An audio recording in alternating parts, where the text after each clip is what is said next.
this recording on? I can't tell. Yes, it's on. Look at the button.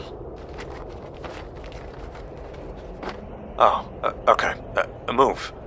I'm Professor Lionel Rockpool, and I'll be traveling to the Himalayas mountains to investigate the Yeti, or Abominable Snowman, or the various other names the locals call it. It's my belief that in America and Australia it is extinct, but the Yeti could still reside here, or some other species closely connected to it. I have wondered whether it is some kind of Neanderthal or some other human ancestor, long forgotten, driven into the wilds by our Homo sapien ancestors, and... Oh, where is it? Coffee! Where is my coffee? I irritably called out inside and waited for Ria, my assistant, to get my coffee. I heard the kettle boiling and tapped my fingertips on the surface of the table, reached out and lifted my mug, taking several mouthfuls and letting the liquid trickle down my chin. Yes. I have come with a small team to assist me, although I have to admire they will likely hinder me, I grumbled irritably. The help often tended to serve as more of a hindrance, but they are necessary. Hey, boss man! Brent is a loud, incompetent idiot who asks stupid questions and always comes in with a bright smile on his vapid face. The only good thing he is for is lifting heavy things, and for that, I suppose I should be grateful. He smacked my shoulder and pulled me into a bear hug. Careful, don't spill my coffee. Brent was oblivious to my concerns and flopped down on the couch behind me, that stupid grin on his face.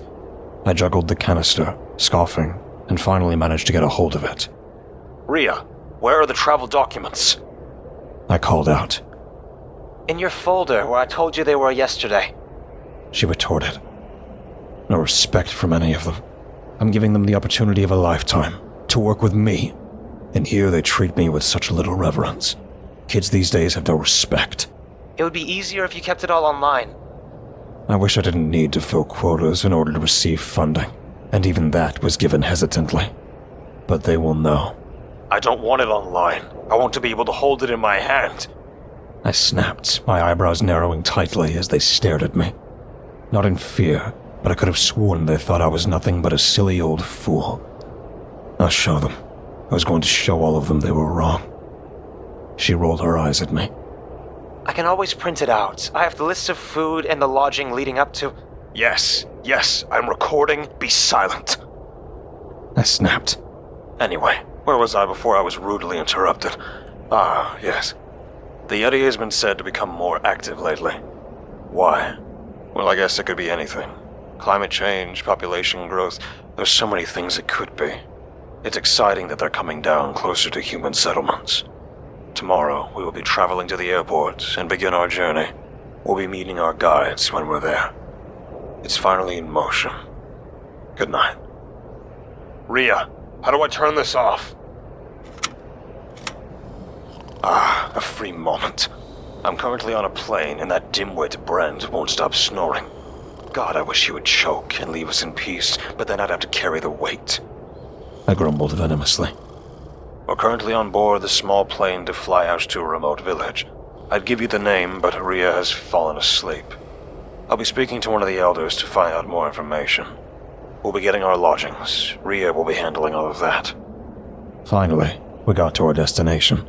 A quaint yurt with hospitable locals, and in the shadow of the mountains, in the distance, you could see Mount Everest. Not that we were going that close to that death trap. We settled in easily enough with a welcoming tea. Our translator still had not arrived. I sat looking out at the mountains behind us with a tea while Brent and Ria carried all the items inside. I decided to land in Nepal, and our interpreter, Mana, was a local to the village we're currently at. I'm looking over my notes, and one of the last reported sightings was in 2019 near Malacca. Unfortunately, they didn't approve our request to investigate the nearby area. Shame. I went with the next option, Russia, and due to unforeseen circumstances, my connections there fell through, and I had to skip it. Despite being decades out of date, I nearly gained a clearance in China to investigate. Unfortunately, it too fell through, so Nepal was the best option. Bhutan was another possibility. I could have gone to either the United States or to Australia to explore to find their variant, but no, only the Yeti will do, and I will find it. I decided on Pongbosh in the Aeron Valley is where we will be doing the bulk of our investigation. There will likely be other treks coming through. It'll be cold, but no snow, fortunately. We'll be stopping at a temple that they believe has a real Yeti hand. It could be a fake to lure in tourists, but I want to see it in the flesh. Perhaps there will be nothing but charlatans wanting extra coin from people. They won't be getting a single extra coin from me. I'd best get some rest. Ah, hot. God, woman. I called out, struggling to take the warm thermos and turning on the recording. I woke up to Rhea putting a warm coffee in my hands, and we have set off on our adventure. Brent won't shut up about anything. Hey, boss man. When was the last time one of these Yetis were spotted here? Well, fur and footprints have been found. Yeah? Cool. Didn't answer my question. What were the findings? Well, I noticed a defensive tone in my voice. It was said that the fur was actually bear fur, and the tracks may have also been bear. The arrogant little prick was slowly raising an eyebrow at me. The sides of his mouth looked ready to smirk as his body trembled. Was he trying to stifle his laughter? I insisted. I'm going to the source, eliminating possibilities, and I will not. Brent nodded his head sarcastically, and he walked off with a laugh in the distance. That stupid brick-headed idiot will be eating his words by the time we are done. I know very well the Yeti sightings here can vary. My recorder started getting static. Mana warned me that sometimes the electrical equipment would falter and glitch this close to the mountains. Perhaps it was something to do with the magnetic fields. Professor, calm down. I don't want you to get sick. Rhea said, offering me a bowl of stew to eat, and I accepted it. Brent and Mana, our interpreter, were setting up the camp around me. It was nighttime, and we would begin our first night. I remember my first camp back when I was 20 years old. Sure, I had spent a considerable amount of time behind a desk and studying my materials. I clutched my walking stick, felt the pain in my ankles and knees, but being out in the open, mountain air was cleansing. It had been too long. I was finally going on an adventure once more. The decorated buildings stood with Buddhist symbols. They were led along a path toward the seated priest with an interpreter. I was excited. Sure, I first heard about this on some silly TV show with amateurs trying to find the Bigfoot. Rhea nudged me, reminding me to say namaste. We sat when offered, and I wanted so badly to look at the hand. It was larger than any man's, even the giant Neanderthal Brent's. I longed to touch it, but they kept it in a decorative box under lock and key. The bone was black, with pieces of fur still clinging to it, and it would have been a prize for any collector. Still, I couldn't take it now. In short, they refused for me to examine it, take it back with us, or anything useful. Instead, it must remain in the little box. Our small group made our way through the forest up the narrow mountain path. We were flanked on either side by the forest. Mana, the guide, led the way, followed by Rhea, then myself, and Brent was behind me. If anything comes up from behind, I hope they will take Brent. Are you okay?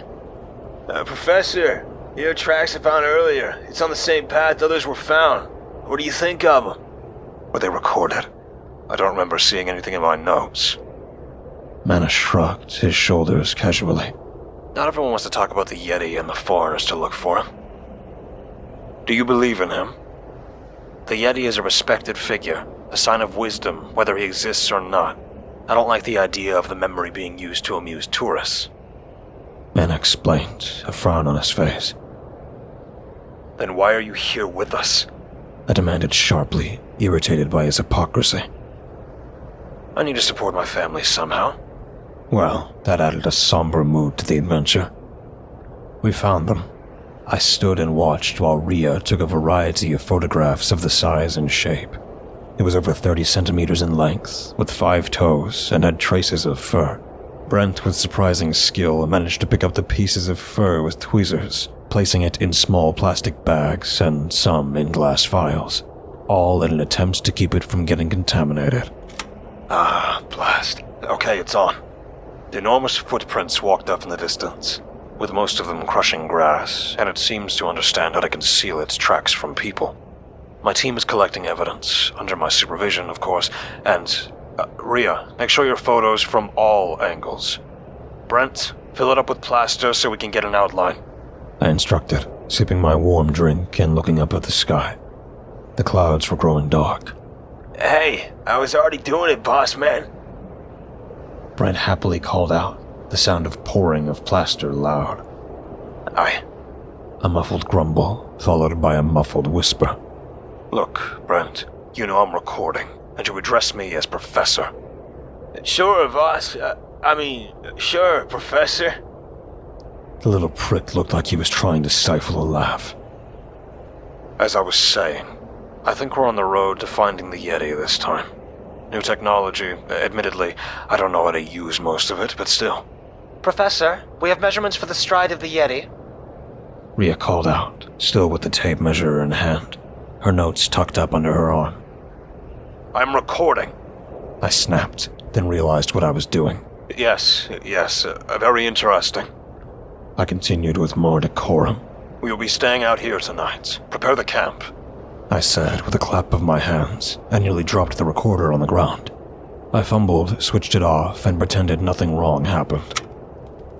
I went to sit down, looking out at the horizon, and waited for my team to set things up.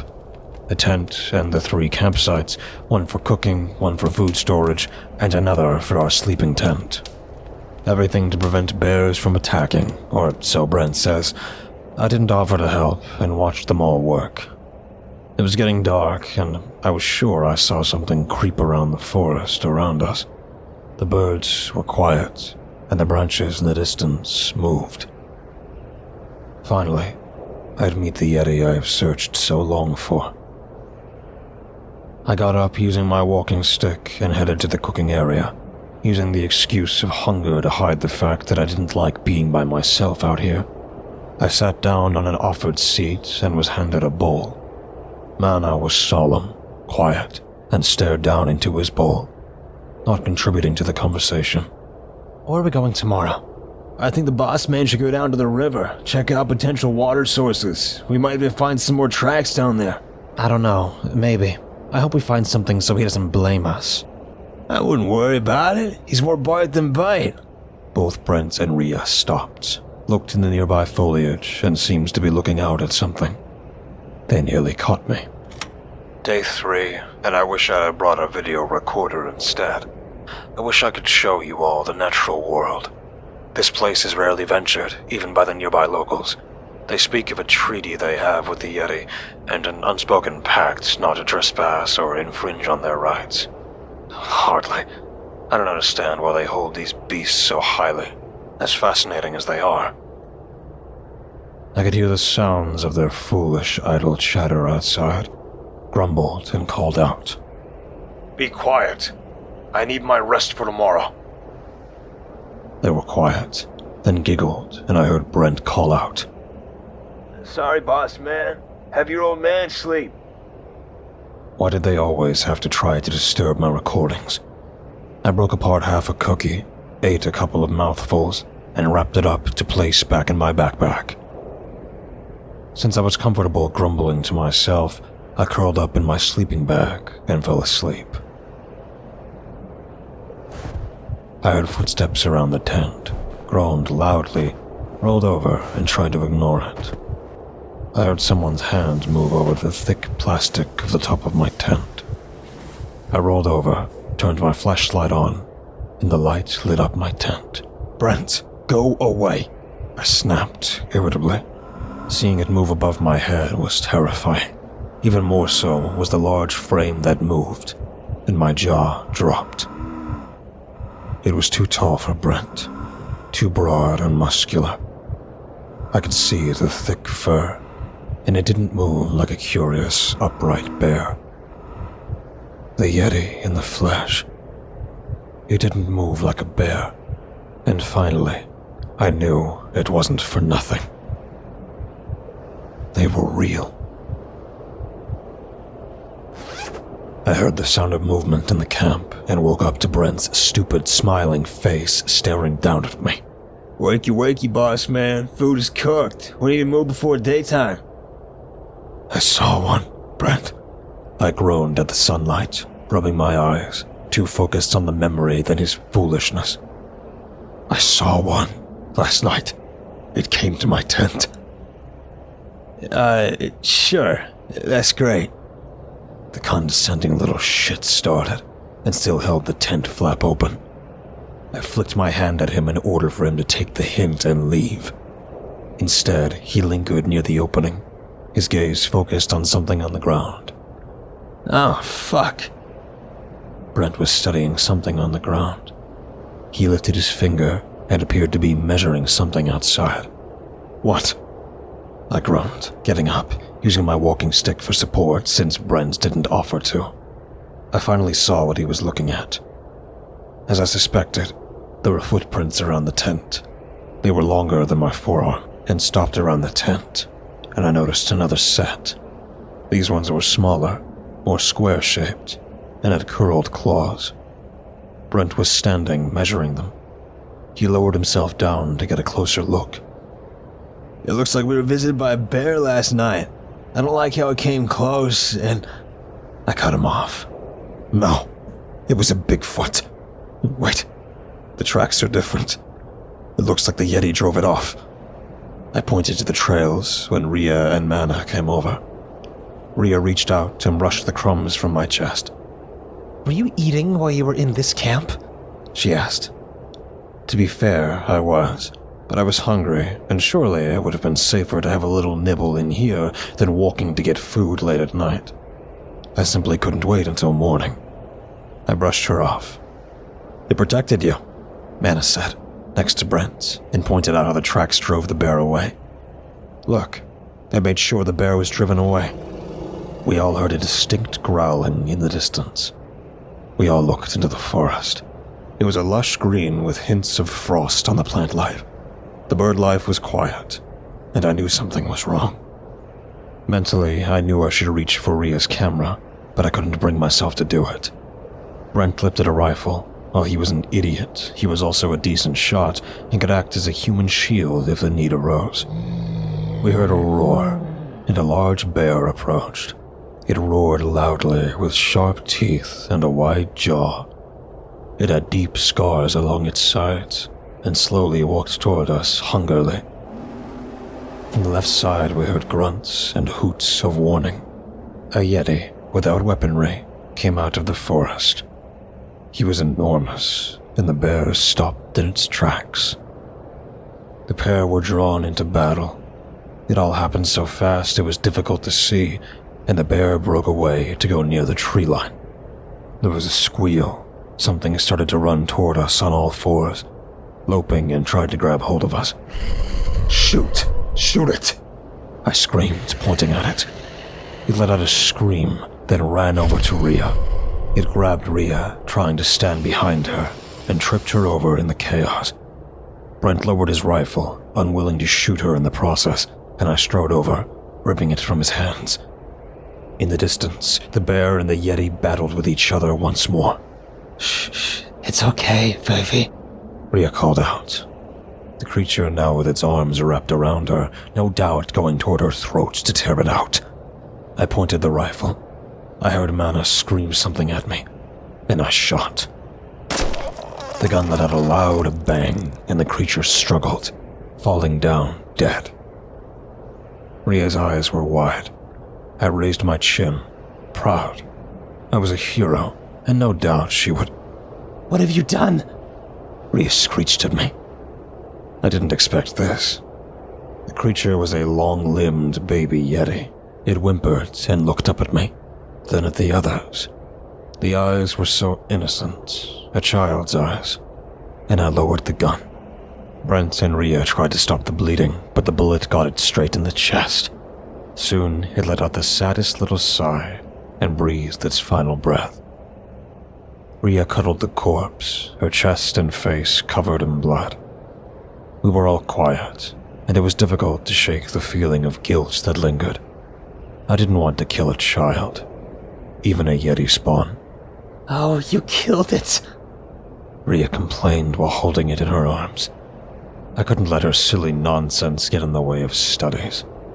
I didn't mean to, but this was an opportunity. one that would unlikely be repeated in the future. Brent, I need to conduct studies on it.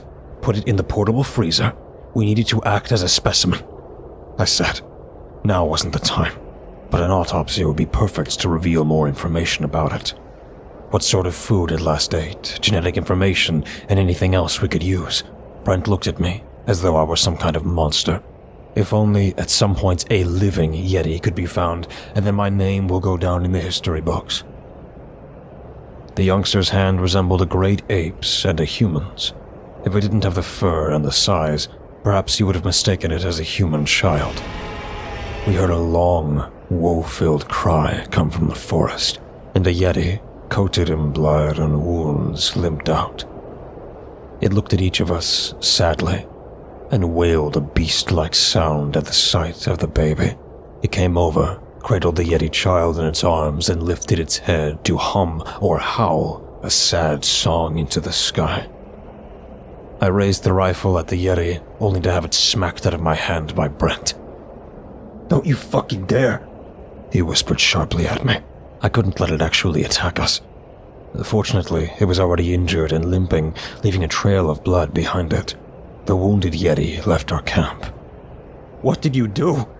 Mana bellowed, looked at the infant, and pulled his hair in sheer frustration. He looked like an absolute madman. Well, it was going to hurt Rhea, and I needed to put a stop to it. "You could have frightened it off. It was scared. It came to where it thought it would be safe while the mother protected us. You didn't need to kill it. It will be hostile to us." Don't be foolish. We have guns and things to protect us." Mana started to pack up his things, throwing it into his pack again, and mumbled under his breath in Nepalese. Rhea and Brent looked at each other, then at Mana, and idly tried to keep themselves occupied. I sat, unwilling to allow their foolish power plays, and waited. If Mana left, then he wouldn't be paid for his services. I sat on one of the portable chairs, sipping my tea, and the condescension moved in the air. Surprisingly, he actually left. Brent said his footprints were down the mountain, and Rhea wanted to go check on him. Pah, no chance of that. He made his choice. There was still evidence to gather. The death of the Yeti spawn, or child, and Mana leaving the expedition has definitely brought down the spirits of Brent and Rhea. Not that they matter. I now have proof that no one can take from me. I noticed that Brent spent a majority of his time near the edge line of the forest, looking out and neglecting his work. It wasn't acceptable. The campsite needed to be maintained for our comfort. After one day, I had enough and went over to speak to him. I admit I was a little heated, and I was going to give him a piece of my mind. "Have you noticed how quiet it is now?" he asked, not bothering to look at me. "What?" I snapped at him. Still no respect. "No birds, no wildlife, nothing. It's changed." His usual idiot joking tone was gone. He was grim. Dark circles under his eyes suggested he hadn't slept, and something had him spooked. Not that it was my problem. I sighed. I knew I should have brought somebody else with me. "The forest changes. May I remind you that you're being paid to do a job. Killing one wasn't what I signed up for." I threw up my hands at his lack of vision. Did he not understand how our field operated? We now have proof that they exist, and we're taking it back with us. The greenies and rights activists will make sure this land remains safe, I'm sure. I added dismissively, not sure and uncaring. "Now, go and collect some samples down by the river again," I instructed, handing him a bag of necessary items, and he walked down. Brent didn't protest this time. I had a feeling he wanted to be away from me. I watched him carry the bag down to the river, and he didn't show up at nighttime. Rhea kept wanting to go spend time with him, but they were spending too much time together already. Who knows what kind of things they were getting up to rather than working. We were analyzing the samples under a microscope, but she kept pouting and carrying on before I told her to go start cooking for us. The look she gave me. Brent didn't come back. As useless as he is, he does tend to show up.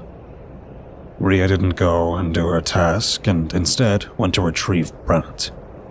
I just didn't expect her to be dragging his lifeless body back to camp. Something held him under the water, drowning him. His lungs were filled with water, and no doubt it would bring predators to us. He had blood and fur under his fingernails, no doubt trying to stop the Yeti from hurting him, and no doubt this was a warning. She dumped his body outside the tent. Why on earth would she bring it here? Look, he's dead. She panted, exhausted. I tried to think of the best thing to say. I was close to reaching my goal, one that I had spent a lifetime working on, and nothing would distract me. Professor! Rhea started, tears down her cheeks, and she reached for my arm. I looked down at it, and she slowly withdrew it. We need to go. Brent deserves for his body to be buried, and we need to tell someone that Mana has gone missing. It's the right thing to do. Her eyes were tear-stained, exhausted and gasping for air. I can hear them whispering to me. I can hear the Yeti cry out at night, and then the silence during the day. This again. Perhaps it was some kind of madness of dealing with death. I don't want to be that person, but not everyone is cut out for this line of work. Personally, I couldn't hear anything. Rhea, I can't hear anything. You must be going crazy up here. We'll go back soon, and Brent's body will be tended to. I didn't look up from my notes, hoping she would take the hint and leave. But what about Mana? He could be stuck out here. Nonsense. He's a local, and he knows his way back.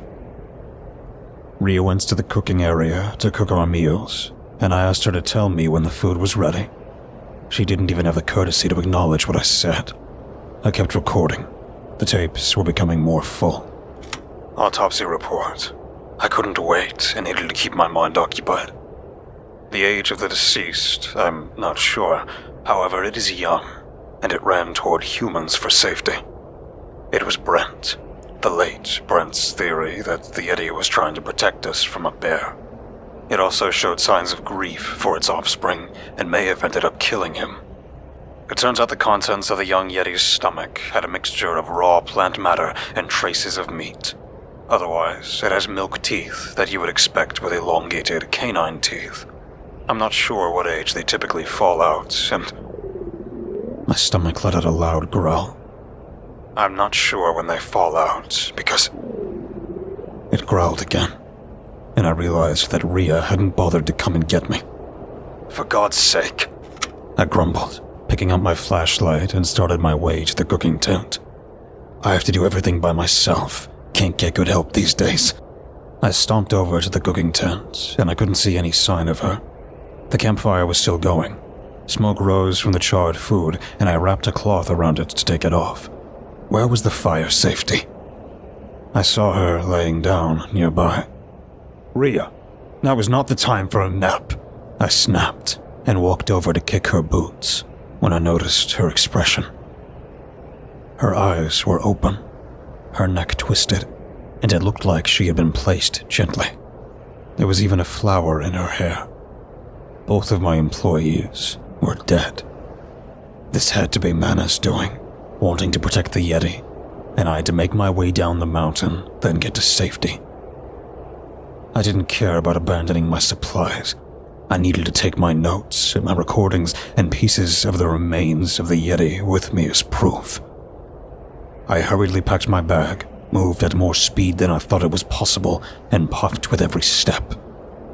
Once packed, I got my walking stick and made my way.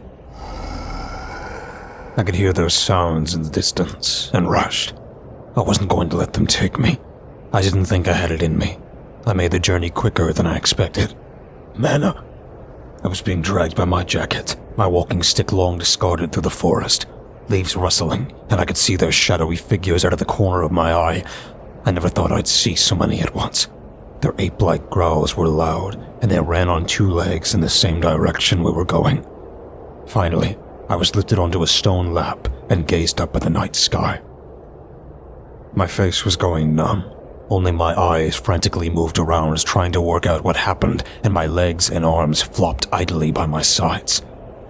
I saw Mana, breathless and panting from the effort. He turned to look at someone.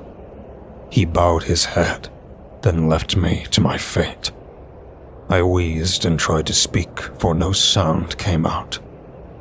I breathed deeply and heard footsteps when a bearded face looked down at me. There was grey in his beard. He was coated in a thick layer of fur and was well muscled.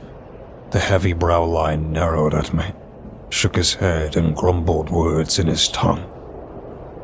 "You found that?" he said, his voice hoarse and deep. "We have kept to ourselves as watchers of the mountains, and we save you only to have a youngling slain by your hand." It pointed a large hand at me. It was difficult to understand him. I saw others who came too, and they held an arm and a leg each. They glared at me, their top lip curled upward, and I knew I would be dead now if it weren't for the leader. If only it had been one of the others, I could have recorded this as an example of their behavior. "You weak leader. The young man and the woman, both dead because of you." He looked pained by this. "No, please. I didn't know it was one of yours. Let me go." My left leg was slowly being twisted. My hip eventually broke before it was yanked off, and soon the right followed. Twisted, then roughly pulled off. The strength they had. The pain was unimaginable. I screamed without holding back, pulling my arms, and nothing I could do would change anything. I could feel my body bleeding out. "Mana, come back and help me. Don't let them kill me." I cried out loud. This wasn't how it was supposed to go. I learned my lesson. I hoped I would see or hear Mana returning, running toward me and telling them to stop. Instead, all I could see were the Yeti watching me closely. I could see intelligence and understanding in their faces. They knew the suffering they were doing to me. It was difficult to stay conscious with the amount of pain my body was in. The leader watched my reactions, as if it was actually studying me. "It is fortunate for you. We are not like your kind." He brought down a rock on my skull, and the last thing I heard was my skull being crushed.